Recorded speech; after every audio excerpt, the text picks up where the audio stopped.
Hello दोस्तों, welcome back to sound pro. आज की इस वीडियो में मैं आप सभी को सिखाऊंगा 60-0-60-20 ampere with 12-0-12 2 ampere and 0-12 2 ampere copper transformer का वाइंडिंग डेटा कैलकुलेशन। तो चलिए वीडियो को शुरू करते हैं। इस कैलकुलेशन के लिए मैं यूज़ करने वाला हूँ 7B कोर का। कोर के ऊपर इसके साइज लिखे हुए हैं, आप चाहे तो स्क्रीनशॉट ले सकते हैं। यहाँ पे मैंने एक डायग्राम बनाया ट्रांसफार्मर का, जिसमें पहला लूप है 60-0-60 का, दूसरा लूप है 12-0-12, तीसरा लूप है 0-12। प्राइमरी में मैंने 230 वोल्ट एसी इनपुट लिया है।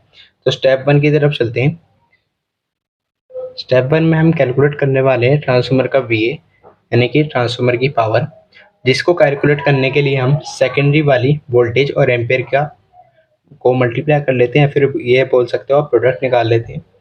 तो सेकेंडरी का जो पहला लूप है वो है 60-0-60 का। यहाँ पे हम 60 और 60 वोल्टेज को करेंगे ऐड, उसको मल्टीप्लाई कर देंगे उसके एम्पियर से, जो कि हैं 20। इसी तरह से 12-0-12 के लिए 12 और 12 वोल्टेज को ऐड करेंगे, मल्टीप्लाई कर देंगे उसको उसके एम्पियर से, जो कि हैं 2। 0-12 के लिए भी 12 को मल्टीप्लाई कर देंगे 2 से। तो उसके यहाँ पे मैं आपको करके दिखा देता हूँ। यहाँ पे हो जाएगा 120, यहाँ पे हो जाएगा 24, और यहाँ पे ये एज इट इज़ 12 लिख जाएगा। तो उसको भी सोल्व कर लेते हैं। इसको सोल्व करेंगे, यहाँ पे हो जाएगा 2400 प्लस, यहाँ पे इसको मल्टीप्लाई करेंगे तो यहाँ पे हो जाएगा 48, और यहाँ पे मल्टीप्लाई के बाद ये हो जाएगा 24। इसको टोटल करेंगे, टोटल करने के बाद यहाँ पे आंसर हो जाएगा 2472। तो जो हमारे ट्रांसफार्मर का VA निकल के आया वो है 2472। तो VA निकालने के बाद अब हम चलते हैं स्टेप 2 में, जहाँ हम कैलकुलेट करेंगे ट्रांसफार्मर की स्टैक। स्टैक निकालने के लिए इसके अंदर मैं आपको बता देता हूँ, यहाँ निकालेंगे हम स्टैक एरिया। ठीक है, तो स्टैक एरिया निकालने के लिए हमारे पास फॉर्मूला होता है 1.152 अंडर रूट VA। तो 1.152 हम ऐसे लिखेंगे, और VA जो हमने यहाँ पे निकाला है 2472 वो लिख देंगे। अब इसको सोल्व करेंगे। सोल्व करने के लिए आप किसी भी कैलकुलेटर का यूज़ कर सकते हो। यहाँ पे 1.152 को डिवाइड मतलब अंडर रूट में लिख देंगे यहाँ पे 2472। आंसर यहाँ पे निकल के आ गया मेरा 57.2765। तो इसका यहाँ पे लिख लेते हैं 57.2765। अभी जो आंसर निकल के आया है ये निकल के हमारा सेंटीमीटर स्क्वायर में। तो उसको हम कन्वर्ट करेंगे इंच में, क्योंकि आगे की कैलकुलेशन हम इंच में करने वाले हैं। इंच में कन्वर्ट करने के लिए हमारे पास फॉर्मूला होता है सेंटीमीटर स्क्वायर डिवाइड बाय 6.452। तो उसके अकॉर्डिंग यहाँ पे हम वैल्यू लिख लेते हैं। तो वैल्यू है हमारी 57.2765। इसको डिवाइड कर देंगे हम 6.452 से। तो यहाँ पे मैं इसको करके दिखा देता हूँ।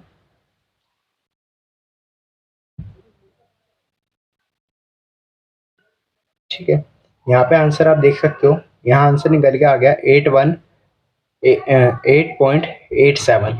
तो यहाँ पे लिख लेते हैं इसको 8.88 एम्पियर। तो इस यहाँ एम्पियर नहीं है, इंचेस है। तो यहाँ पे हमारा निकल के आ गया, जो हमें इसके लिए स्टैक एरिया चाहिए वो चाहिए हमें 8.88 इंचेस का। तो स्टेप 3 की तरफ चलते हैं, जो कि हमारा बोबिन कैलकुलेशन। तो बोबिन कैलकुलेट करेंगे। बोबिन कैलकुलेट करने के लिए हमारे पास फॉर्मूला होता है बोबिन एरिया इक्वल बोबिन की लेंथ इनटू विड्थ। तो बोबिन एरिया भी हमने निकाला है। यहाँ पे जो स्टैक एरिया होता है 8.88, ये स्टैक एरिया हमारा इक्वल होता है बोबिन के एरिया के। तो उसको भी हम यहाँ पे लिख सकते हैं, जो कि है 8.88। लेंथ हमें निकालनी है, तो उसकी जगह मैं उसको सिंबल लिख देता हूँ L। विड्थ हमें कोर से पता चलेगी। मैंने यहाँ पे कोर यूज़ करी थी 7B। तो 7B कोर की यहाँ की जो विड्थ होती है वो होती है 2.5 इंचेस। तो यहाँ पे हम 2.5 लिख सकते हैं। तो यहाँ पे हम लिखेंगे 2.5। इसको सोल्व करने के लिए हमें 8.88 के नीचे ले जाना होगा 2.5 को, जहाँ से हमें लेंथ मिल जाएगी। तो इसको भी यहाँ पे सोल्व कर लेते हैं। तो 8.88 डिवाइड बाय 2.5, तो यहाँ पे आप देख लीजिए 3.552। या फिर आप यहाँ पे कर सकते हो इसको 8.9 भी कर सकते हो। जब भी आंसर सेम आएगा मैं यहाँ पे करके दिखा देता हूँ। 8.9 डिवाइड बाय 2.5, यहाँ पे आंसर 3.56। या 3.52 आप लिख सकते हो। तो मैं 8.88 से ही करके दिखा देता हूँ 2.5, जो कि आंसर हमारा निकल के आ गया 3.552। तो यहाँ पे हमें लेंथ की रिक्वायरमेंट होगी 3.552 की। तो इस लेंथ के अकॉर्डिंग अब हम यहाँ पे सिलेक्ट कर लेते हैं बोबिन। बोबिन यहाँ पे मैं यूज़ करने वाला हूँ 3.5 इंचज़ इंटू 2.5 इंचज़, जो कि 7B कोर के साथ है। तो यहाँ पे 3.5 इंचज़ की मैंने इसलिए यूज़ करी है, आप हल्का सा बाइंडिंग टाइट रखते हो और पेपर अच्छा तरह से टाइट लगाते हो तो आपका 3.5 इंचज़ में बन जाएगा। और अगर आप एक बिगिनर हो जहाँ पे आपको पहली बार ट्रांसफार्मर बना रहे हो, तो आप यहाँ पे 3.75 या फिर 4 इंचज़ की बोबिन के साथ भी जा सकते हो, कोई इशू नहीं आएगा। बस आगे ही कैलकुलेशन में थोड़े से चेंजेस करने पड़ेंगे और मैं आपको बता देता हूँ। तो फोर्थ स्टेप की तरफ चलते हैं, जहाँ हम कैलकुलेट करेंगे ट्रांसफार्मर का टीपीवी, यानी कि ट्रांसफर वोल्टेज। इसको कैलकुलेट करने के लिए हम सीए निकालेंगे या फिर सीएसए, जो कि ट्रांसफार्मर का क्रॉस सेक्शन एरिया, प्रोडक्ट होता है बोबिन का। तो बोबिन हमने यहाँ पे सिलेक्ट करी है 3.5 इंचज़ इंटू 2.5 इंचज़। तो इस बोबिन के अकॉर्डिंग यहाँ पे जो हमारा क्रॉस सेक्शन एरिया निकल के आता है वो मैं आपको बता देता हूँ। 3.5 इंटू 2.5, आंसर आप देख लीजिए 8.75। तो अगर आप यहाँ पे बड़ी बोबिन सिलेक्ट करते हो तो आपको उसके अकॉर्डिंग यहाँ पे कैलकुलेशन चेंज कर लेनी है अपने हिसाब से। यहाँ पे आप 3.75 या फिर 4 से मल्टीप्लाई कर सकते हो। तो हमारा क्रॉस सेक्शन एरिया निकल के आ गया यहाँ पे 8.75। आगे चलते हैं। तो अब हम निकालेंगे ट्रांसफर वोल्टेज, जिसको निकालने के लिए हमारे पास दो रूल होते हैं। पहला होता है 7.5 रूल, दूसरा होता है 8 रूल। 7.5 रूल हम न्यू ट्रांसफार्मर के साथ यूज़ करते हैं जहां हम पहली बार ट्रांसफार्मर वाइंड कर रहे हैं। 8 रूल हम पुराने के साथ यूज़ कर सकते हैं। अगर हमारी ये वाली कोर रस्ट लगी हुई है, जंग लगी हुई है, या फिर आप पुराना ट्रांसफार्मर रिवाइंड कर रहे हो तो आपको 8 रूल के साथ जाना है। तो मैं न्यू कर रहा हूँ तो मैं 7.5 के साथ जाऊँगा। तो यहाँ पे हम 7.5 को डिवाइड कर लेंगे क्रॉस सेक्शन एरिया से, जो कि अभी मैंने पीछे निकाल के दिखाया आपको, जो कि आया था हमारा 8.75। तो इसको डिवाइड कर लेते हैं यहाँ पे। 7.5 डिवाइड बाई 8.75, आंसर आप देख लीजिए 0.857, या फिर आप इसको 0.86 भी लिख सकते हो। तो 0.86 जो हमारा निकल के आया, ये हमारा निकल के आया ट्रांसफर वोल्टेज। तो यहाँ पे मैं आपको लिख देता हूँ टर्न्स पर वोल्ट, यानी कि हमें सेकेंडरी या प्राइमरी के 1 वोल्ट के लूप के लिए 0.86 टर्न्स की रिक्वायरमेंट होएगी। तो उसके अकॉर्डिंग अब हम यहाँ पे वाइंडिंग कैलकुलेट कर लेते हैं। सेकेंडरी का पहला लूप जो कि है 60-0-60 का, तो यहाँ पे हमें 60-0-60 के लिए कैलकुलेशन करनी है। तो 60-0-60 के लिए 60 वोल्टेज जो कि हमें चाहिए उसको मल्टीप्लाई कर देंगे टर्न्स पर वोल्टेज से, जो कि है 0.86। इसी तरह से दूसरे वाले 60 वोल्ट को मल्टीप्लाई कर देंगे 0.86 से। यहाँ पे आपको कंफ्यूज नहीं होना है, यहाँ पे ये 8 6 है। इसको कर लेते हैं आप 60 इंटू 0.86, आंसर अब देख लीजिए 51.6।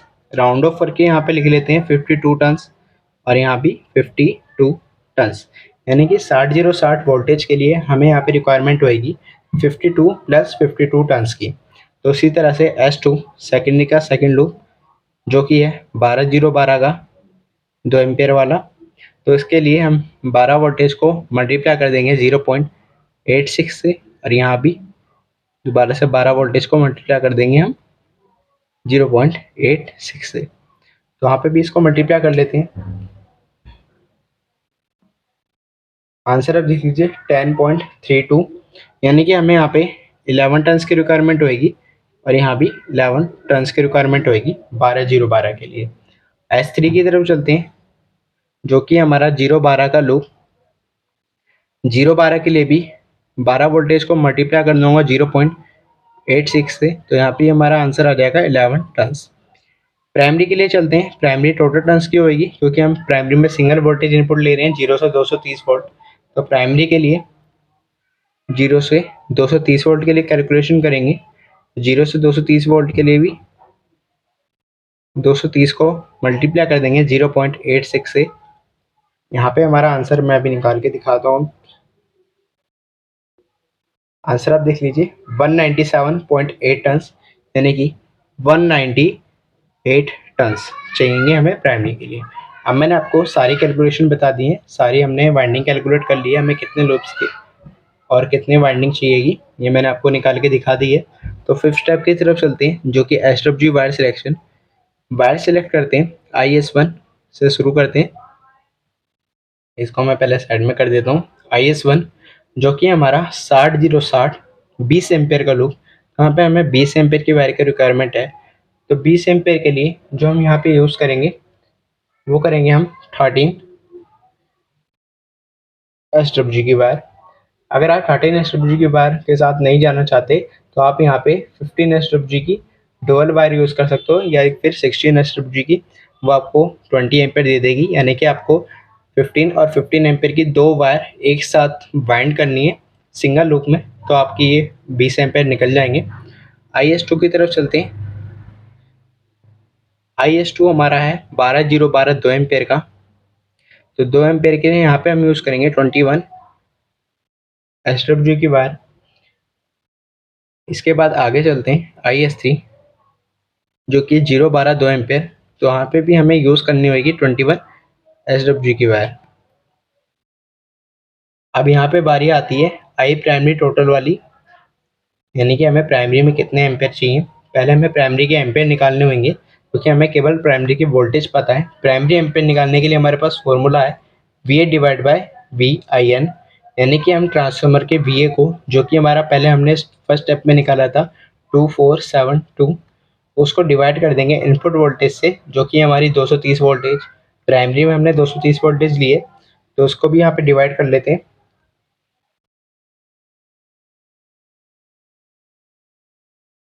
तो यहाँ पे हमारा आंसर निकल के आ गया 10.74, यानी कि हमें 10.75 एम्पेयर की वायर की रिक्वायरमेंट होगी प्राइमरी के लिए।